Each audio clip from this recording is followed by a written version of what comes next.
अल्लाह के नबी जनाब मोहम्मद रसूलुल्लाह सल्लल्लाहु अलैहि वसल्लम के पास सहाबा की एक मीटिंग है, सहाबा बैठे हुए हैं। नबी अकरम के ऊपर कुरान की आयत नाजिल होती है। आपने सहाबा को बताया, आए सहाबियों, मंज़ल्लज़ी युक़रिज़ुल्लाह क़र्ज़न हसना, कौन है जो अल्लाह को कर्ज हसना देगा? अल्लाह को कर्ज हसना। सहाबा ने कहा, अल्लाह के नबी, क्या अल्लाह भी कर्ज हसना लेता है? अल्लाह को भी कर्ज की ज़रूरत है? फरमाया कि हाँ, अल्लाह रब्बुल आलमीन भी कर्ज लेता है, कर्ज हसना। जो अल्लाह को कर्ज हसना देगा, अल्लाह बदले में उसको जन्नत देगा। तुम दुनिया में अल्लाह की राह में खर्च करोगे, अल्लाह उसके बदले तुम्हें जन्नत देगा। कुरान की आयत नाजिल होती है। आपने सहाबा को सिर्फ अभी बताया ही है कि अल्लाह ने यह आयत नाजिल की है, जो हमको कर्ज देगा हम उसको बदले में जन्नत देंगे। इतना कहना था कि हजरत अबू दहदा अंसारी उठते हैं, खड़े होते हैं, कहते हैं, अल्लाह के नबी, अगर मैं अल्लाह को कर्ज हसना दूं तो अल्लाह बदले में हमको क्या देगा? अल्लाह के नबी फरमाते हैं, अल्लाह बदले में तुम्हें जन्नत देगा। फरमाया, अल्लाह के नबी, मेरे दो बाग हैं मदीने में, एक नीचे हिस्से में, एक ऊपर हिस्से में। मैं दोनों बाग अल्लाह को कर्ज हसना दे रहा हूँ, अल्लाह की राह में सदका कर रहा हूँ। मैंने दोनों बाग अल्लाह को कर्ज हसना दे दिए। बाग, गार्डन। अल्लाह के नबी फरमाते हैं, नहीं आए अबू दहदा, दोनों नहीं, तुम्हारे पास दो ही बाग हैं। अगर दोनों तुम अल्लाह को कर्ज हसना दे दोगे, सदका कर दोगे, तो फिर तुम्हारे बीवी बच्चे क्या खाएंगे? तुम्हारी जरिए माश कहाँ से चलेगी? तुम्हारी इक्तिसादी, तुम्हारी माशी जिंदगी तबाह हो जाएगी। फिर तुम सड़कों पर भीख मांगोगे। अल्लाह को ये भी पसंद नहीं कि कोई भीख मांगे। इसलिए ऐसा करो कि दो बाग हैं, एक बाग अल्लाह को दे दो और एक बाग अपने पास रख लो। कहने लगे, ठीक है, फिर मैं उस बाग को दे देता हूँ जिसमें खजूरों के 600 पेड़, 600 दरख्त लगे हुए हैं। कहा ठीक है। अल्लाह के नबी सल्लल्लाहु अलैहि वसल्लम के सामने कहा कि मैंने वो बाग अल्लाह को कर्ज हसना दे दिया है, अब मैं घर जा रहा हूँ। वहीं से उठते हैं और घर की तरफ चल देते हैं। घर पहुँचते हैं तो क्या देखते हैं? घर में लॉक लगा हुआ है, ताला। पड़ोसी से पूछा कि मेरी बीवी बच्चे कहाँ हैं? जवाब दिया कि आपकी बीवी और आपके बच्चे भूखे थे, आपका इंतजार कर रहे थे, आप नहीं आए तो आपकी बीवी आपके बच्चों को लेकर आपके बाग में चली गई। जहाँ खजूरों के दरख्त लगे हुए हैं वहाँ खजूर तोड़ेगी और आपके बच्चों को खिलाएगी। अबू दहदा वहीं से दौड़ लगाते हैं, तेजी के साथ भागते हैं और उस खजूर के बाग के बाहर खड़े हो जाते हैं और दरवाजे से झांक कर देखते हैं कि मेरी बीवी कहाँ है। अंदर नहीं जाते। क्यों? क्योंकि अब ये बाग मेरा नहीं है। जब मेरा नहीं है तो मैं अंदर क्यों जाऊं? ये बाग जब मैंने अल्लाह को कर्ज हसना दे दिया है, सदका कर दिया है, तो अब मेरा क्या हक है? यहाँ मस्जिद और मदरसे को 100 रुपये देने में हमारी चमड़ी पिघलती है, नहीं दे सकते हैं। एक बाग पूरा कर्ज हसना। झांक कर देखते हैं, बीवी अपने दुपट्टे में, अपनी ओढ़नी में खजूर रखे हुए और एक एक करके खजूर अपने बच्चों को खिलाती जा रही है। 2-4 खजूरें अपने बच्चों की पॉकेट में डाल देती है, लो बेटा खाओ। बाहर से आवाज देते हैं, ओ मेरी बीवी, बच्चों को लेकर बाहर निकलो। बीवी कहती है, बच्चे भूखे, थोड़ा सा खजूर खा लेने दो। बाहर से आवाज देते अबू दहदा, बीवी समझती क्यों नहीं हो? इन बच्चों को जल्दी से निकालो, बाग से बाहर आओ, बाग से बाहर आओ, ये बाग हमारा नहीं है। बीवी कहती है, बाग हमारा नहीं है? खजूरों को देखती है, 600 पेड़ देखती है, खजूरों को कहती है सारे खजूर पक चुके हैं, अब ये कटने का नंबर है, बाजार में ये खजूर बिकेंगे, हमारे घर की तंगी मिटेगी, अच्छे दिन आएंगे। और आप कह रहे हैं ये बाग हमारा नहीं है। मेरी बीवी बहस बाद में करना, तुम पहले बच्चों को लेकर बाहर निकलो। बीवी दोनों बच्चों को लेकर बाहर आती है। बीवी के दुपट्टे में, उसकी ओढ़नी में जितने खजूर थे अबू दहदा ने वो सारे खजूर निकाले और उसी बाग के अंदर डाल दिए। अबू दहदा ने अपने बच्चों की जेब देखी, उनके जेब में जितने खजूर थे सारे खजूर निकाले और वो सारे खजूर उसी बाग में डाल दिए। फिर कहा बेटा मुंह खोलो जरा। जो बच्चे खजूर खा रहे थे उनके मुंह खुलवाए। जितनी भी खजूर मुंह में रखी हुई थी, चबी हुई थी, वो खजूर भी अपने बच्चे के मुंह से निकाली और वो खजूर भी, चबी हुई खजूर भी बाग के अंदर डाल दी। और कहा अल्लाह मुझे आने में थोड़ी देर हो गई, वरना मेरी बीवी और मेरे बच्चे इतने खजूर भी नहीं खा पाते। आय अल्लाह, ये बाग मैंने तेरी राह में सदका कर दिया है, कर्ज हसना दे दिया है। आय अल्लाह, तेरे नबी का फरमान है, जो अल्लाह को कर्ज हसना देगा अल्लाह बदले में जन्नत देगा। आय अल्लाह, मैंने अपना वादा पूरा किया, तू अपना वादा पूरा कर। आय अल्लाह, मैंने अपना वादा पूरा किया, तू भी अपना वादा पूरा कर। आय अल्लाह, मैंने अपना वादा पूरा कर दिया, तू भी अपना वादा पूरा कर। उधर बीवी कहती है कि ये बाग किसको दे दिया है? कहा अल्लाह को। बीवी ने कहा कि क्या मिलेगा? फरमाया, आए मेरी बीवी, जनाबे मोहम्मद रसूलुल्लाह ने फरमाया अल्लाह को कर्ज हसना दोगे तो अल्लाह बदले में जन्नत देगा। मैंने ये बाग अल्लाह को दे दिया है। बीवी चीख कर कहती है, एक बाग देकर अगर जन्नत मिल रही है तो ये सौदा महंगा नहीं है, ये सौदा महंगा नहीं है। ऐ मेरे शौहर, तुमने अच्छा किया, अल्लाह को सदका कर्ज हसना दे दिया, अल्लाह की राह में सदका कर दिया है। एक बाग देकर अगर जन्नत मिल रही है तो ये सौदा महंगा नहीं है, तुम बहुत सस्ते में निपट गए हो। मेरे प्यारे साथियों, कुरान की आयत नाजिल हुई यहाँ और उधर अमल करके दिखा दिया। ये था ईमान और ये था अमल स्वाले जो उन्होंने उसी दिन करके दिखा दिया। मैंने पूरा का पूरा बाग अल्लाह को कर्ज हसना दे दिया। कहाँ है ये जज्बा? कहाँ है हमारे पास ईमान? कहाँ है? बस मोहम्मद असलम, मोहम्मद अकरम, मोहम्मद अजहर, मोहम्मद फला, ये नाम रख लेना ही क्या हमारे मुसलमान होने की दलील है?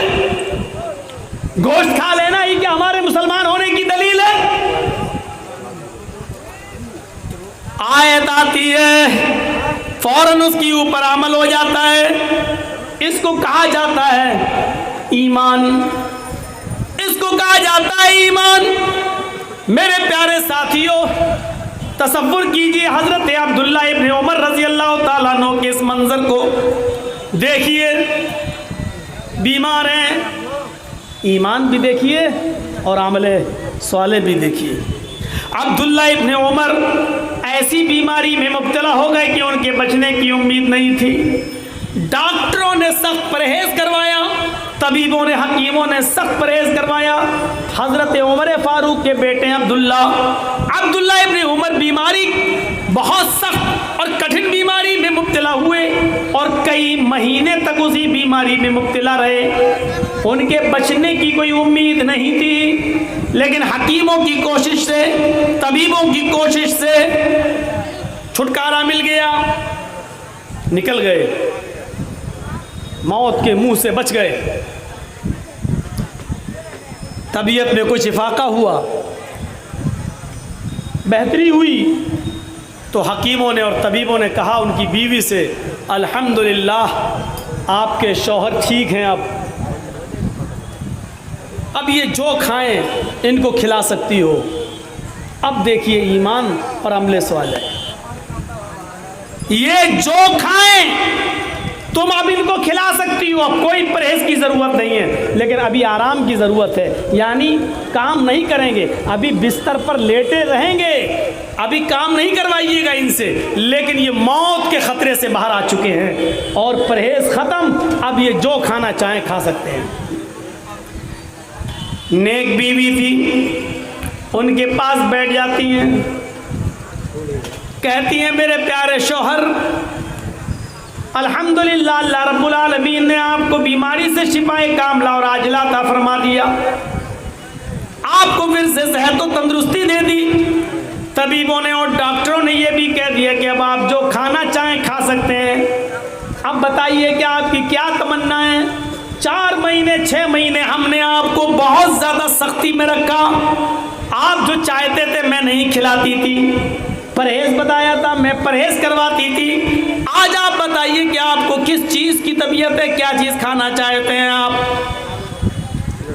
जैसे ही बीवी ने पूछा क्या खाना चाहते हैं, फ़ौरन कहा बीवी अगर मछली मिल जाए तो बना दो, बहुत दिनों से मछली खाने को दिल कर रहा है। कहा ठीक है। अपने खादिम से कहा, बीवी ने अब्दुल्ला इब्ने उमर के पास जो खादिम था, कहा कि जाओ बाज़ार से ये पैसे ले जाओ और अच्छी मछली लेके आओ। इत्तेफाक देखिए रोज़ाना बाज़ार में मछली आती थी, लेकिन उस दिन नहीं आई। होता है, आप रोज़ाना टिकट लेके बैठिए ट्रेन में, टीटी नहीं आएगा, जिस दिन नहीं लेंगे आ जाता है। कई मरतबा ऐसा हो, तजर्बा करके देखा होगा आप। रोज़ाना बाज़ार में मछली आती थी, आज अब्दुल्ला इब्ने उमर ने ख्वाहिश जाहिर की कि आज मछली खाने को दिल कर रहा और आज ही मछली नहीं आई। ग़ुलाम पैसे लेके वापस चला आया, कहने लगा मछली नहीं मिली बाज़ार में। अब वो डांटने लगी, वाह इतने बड़े मार्केट में तुम्हें मछली नहीं मिली, अंधे हो, दिखती नहीं तुम्हें? अब्दुल्ला इब्ने उमर ने कहा अपनी बीवी से क्यों डांट रही हो इस बेचारे को, इसका क्या कसूर है? ये बेचारा गया बाज़ार में, मछली ढूंढी, तलाश किया, नहीं मिली तो क्या कर लेगा? कोई बात नहीं, कल आ जाएगी। बीवी ने दूसरे दिन भेजा, देखो कुछ महंगी मिले फिर भी ले आना, लेकिन ले ज़रूर आना। लेकिन दूसरे दिन भी मछली नहीं आई बाज़ार में। आप कनखी नज़रों से देख रहे हैं, कामचोर, थोड़ी मेहनत नहीं कर सकता, आगे नहीं बढ़ सकता। लेकिन अब्दुल्ला इब्ने उमर के आगे नहीं चल रही है बीवी, नहीं, उसने ढूंढा है, तलाश किया, नहीं मिली, क्या करे? तीसरे दिन गया खादिम, तीसरे दिन मछली मिल जाती है। अब तसव्वुर करिए, मैं अपनी स्पीड यहां थोड़ी स्लो कर रहा हूं, जरा मंजर देखिए। तीसरे दिन मछली मिल गई, बीवी ने उसको बनाया, काटा, पीस किए, फिर उसको अच्छी तरीके से साफ़ किया, धोया, तेल में भूना, मसाला डाला और बेहतरीन किस्म की अच्छी तरीके से मछली पकाकर और उसके साथ पराठा बनाया। दस्तरखान लगा दिया शौहर के बिस्तर पर ही, फिर कढ़ाई उठा के लाई, दस्तरखान पर रख दी, पराठा उठा के ले आई, अपने हाथ से शौहर को उठाती हैं, बिठाती हैं और पराठे का लुकमा तोड़ती हैं, उसमें मछली लगाती हैं और अपने हाथ से अपने हस्बैंड के, अपने मुंह के, अपने शौहर के मुंह तक ले जाती हैं। जैसे ही वो लुकमा उनके मुंह तक जाता है, अभी उन्होंने मुंह खोला भी नहीं था, इतने में दरवाजे पर एक आवाज आती है, शैअन लिल्लाह। क्या घर के अंदर खाने की कोई चीज है जो अल्लाह के नाम पे मुझे मिल जाए? मेरे बच्चों ने 5 दिन से खाना नहीं खाया। यहां ईमान टटोलने की जरूरत है और यहां अमले स्वाले की जरूरत है। रोटी का लुकमा भी बीवी के हाथ में है, मुंह खुला हुआ है, यहीं से हाथ पकड़ लेते हैं अब्दुल्ला इब्ने उमर अपनी बीवी का ऐसे दस्तरखान पर रखो, आवाज पर कान लगाओ, शैअल्लाह, अल्लाह के नाम पर मुझे भी कुछ मिल जाए। मेरी बीवी मेरे बच्चों ने भी कई दिनों से खाना नहीं खाया। अब्दुल्ला इब्न उमर फौरन वो दस्तरखान उठाते हैं, पराठे के साथ और मछली के साथ, और अपनी बीवी के हवाले करते हैं। मेरी बीवी, जिसके बीवी और बच्चे कई दिनों से भूखे हो, और ये आवाज सुन लेने के बाद ये मछली, ये पराठे का लुकमा मेरे हलक के नीचे चला जाए, कयामत के दिन में अपने अल्लाह को क्या मुंह दिखाऊंगा? ईमान का कौन सा हिस्सा मेरे पास रहेगा? जाओ उसको दे दो। हम लोगों की बीवी होती तो क्या कहती? इसी वक्त टपकने को था, थोड़ा सा और रुक जाता, अभी आने को था, क्या थोड़ा सा और सब्र नहीं हुआ? एक तो 3 दिन तक मछली नहीं मिली, तीसरे दिन मछली मिली तो बड़ी मेहनत से उसको पकाया, साफ किया, पकाया दस्तरखान पे, और जैसी खिलाने चली वैसे ही साफ, अल्लाह के नाम पे मांगने वाला आ गया।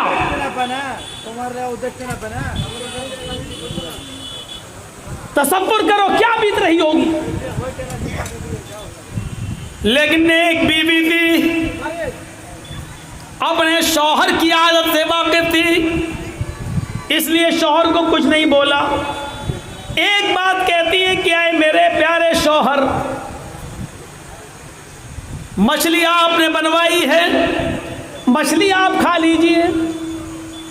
ऐसा करते हैं, मछली में जितना पैसा लगा है, पराठे में जितनी कीमत लगी है, मैं मछली और पराठे की उतनी कीमत मैं निकाल कर अलमारी में से, तिजोरी में से मैं उसको निकाल कर इस मांगने वाले साइल के हवाले कर देती हूँ। आपको मछली पसंद है, पता नहीं उसको और उसकी बीवी बच्चों को मछली पसंद होगी भी या नहीं, हम ये कीमत उसको दे देते, वो अपनी पसंद का खाना अपने घर में बना लेगा। इसमें क्या बुराई थी? कहने लगे मेरी बीवी तुम बहुत ठीक मशवरा दे रही हो, मछली यही रहने दो, मछली हम खाएंगे, आप खा लेंगी, हम लोगों के बच्चे खाएंगे, लेकिन मछली और पराठे में जो कीमत लगी है वो निकाल कर उसको दे दो। अब दिखाता हूं ईमान और अमले वाले। बीवी तिजोरी खोलती है, कीमत निकालती हैं और लेकर देने जा रही हैं। अब्दुल्ला इब्न उमर ने कहा इधर आओ, देखूं तुम कम तो नहीं दे रही हो उसको। उन्होंने जब उस दिरहम गिने तो अंदाज़ा लगा लिया कि मछली इतने की होगी, तेल मसाला इतने का होगा, आटा इतने का होगा, सबकी कीमत के हिसाब से जोड़कर कहा कि ठीक है मेरी बीवी, तुम कुछ ज़्यादा ही दे रही हो, कम नहीं दे रही हो। अच्छा है, ठीक है, जाओ दे आओ। जैसे वो कीमत देने के लिए पहुंचती है दरवाजे पर, अभी दरवाज़ा खोला भी नहीं है, अभी साइल के हाथ में कीमत दी भी नहीं।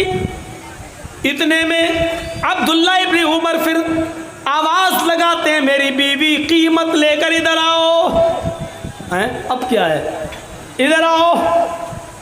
आ गई, कीमत लाओ। क्या करेंगे आप? देखें, अभी तो देखा था, अरे लाओ ना, मैं तुम्हारा शौहर हूं, मांग रहा हूं, दो ना, दे दी। कीमत भी दस्तरखान पर रख दी, मछली उठाई, पराठा उठाया और उसमें कीमत भी रख दी दस्तरखान पर, और पूरा का पूरा उठा कर कहा मेरी बीवी जाओ इस मांगने वाले को कीमत भी दे दो और मछली भी, पराठा भी। हम लोगों की बीवी होती, कहती सटिया गया ये आदमी, पागल हो गया, दिमाग खराब हो गया इसका। वो कहने लगी क्या हुआ आपको? कब? पहले दे के आओ फिर बताता हूँ। अरे दे के आऊँगी तब क्या बताएंगे, अभी बताइए ना। कि ना पहले दे के आओ, दोनों चीज़ें दे के आओ। शौहर का हुक्म था, बीवी जाती है, कीमत भी दे देती है, पराठा भी दे देती है, मछली भी दे देती है, और वो दुआएं देता हुआ चला जाता है। ये बैठती है और कहती हैं, बताओ मियाँ अब तो बता दो क्या हुआ। पहले तो कह रहे थे कीमत दे दो, मछली हम और हमारे बच्चे खा लेंगे। फिर मैं कीमत देने गई तो आपने वो भी बुला लिया और फिर कीमत भी दे दी, मछली भी दे दी। वाह, ऐसा क्यों? कहा मेरी बीवी जब तुम कीमत देने जाने लगी तो मेरे दिल में ये ख्याल आया, आए अब्दुल्ला तुझे मछली ज़्यादा पसंद है या मछली की कीमत? मैं किसी नतीजे पे नहीं पहुंच पा रहा था, मुझे मछली ज़्यादा पसंद है या मछली की कीमत। बहुत गौर किया कि मुझे क्या ज़्यादा पसंद है, लेकिन मैं किसी नतीजे पे नहीं पहुंच पाया, इसलिए मैंने दोनों चीज़ें दे दी। क्योंकि कुरान की आयत, ईमान देखिए, क्योंकि कुरान की आयत हमारे जहन में आ गई। जब तुम कीमत देने जाने लगी तो कुरान की आयत मेरे दिमाग में आ गई, मेरे माइंड में आ गई। लन तनालुल बिर्रा हत्ता तुनफिकू मिम्मा तुहिब्बून। तुम उस वक्त तक नेकी नहीं पा सकते हो, तुम्हें उस वक्त तक सवाब नहीं मिल सकता है जब तक तुम अल्लाह की राह में वो चीज़ खर्च न करो जो तुम्हें सबसे ज़्यादा पसंद है, जो तुम्हें सबसे ज़्यादा महबूब है। जब तक अपनी सबसे चहेती चीज़ को कुर्बान नहीं करोगे, अल्लाह की राह में नहीं दोगे, तुम्हें नेकी नहीं मिलेगी। मैं सोचने लगा अल्लाह में मछली दूँ तब सवाब मिलेगा या कीमत दूँ तब सवाब मिलेगा? अल्लाह मुझे कीमत ज़्यादा पसंद है या मछली ज़्यादा पसंद है? अल्लाह मुझे क्या पसंद है? लेकिन मैं किसी नतीजे पे नहीं पहुंच पाया कि मुझे कीमत पसंद है या मछली, इसलिए मैंने दोनों चीज़ें दे दी।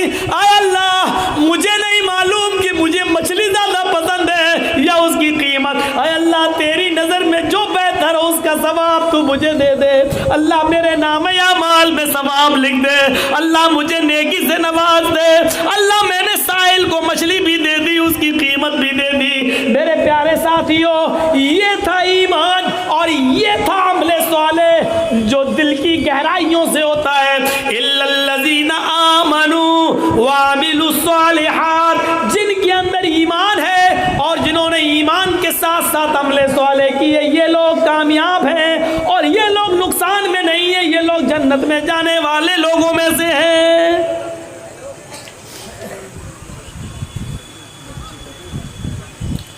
एक बच्ची यहाँ पर बैठी हुई है, बिलाल चौक की बता रही है, जिस किसी भाई का भी हो यहाँ से आगे के लेके जाएं। एक बच्ची बैठी हुई स्टेज पर, बिलाल चौक की बता रही है, आए उसको ले जाए यहाँ से।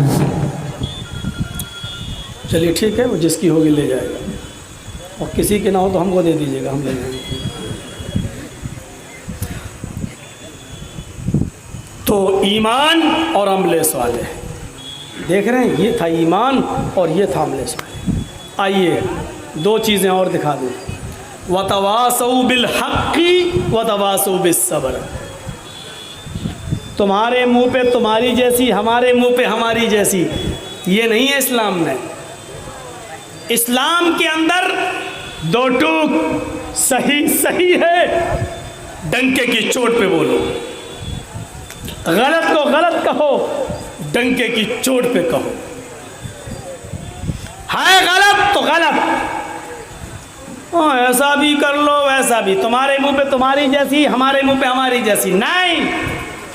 वतवासौ बिल हक़, हमेशा हक बात कहो। और सबसे बड़ा जिहाद तो अल्लाह के नबी ने यही बताया है, अफजलुल जिहादी कलिमतुल हक़। हक बात बोलना सबसे बड़ा जिहाद है, और सबसे बड़ा जिहाद बादशाह के सामने हक बात कहना।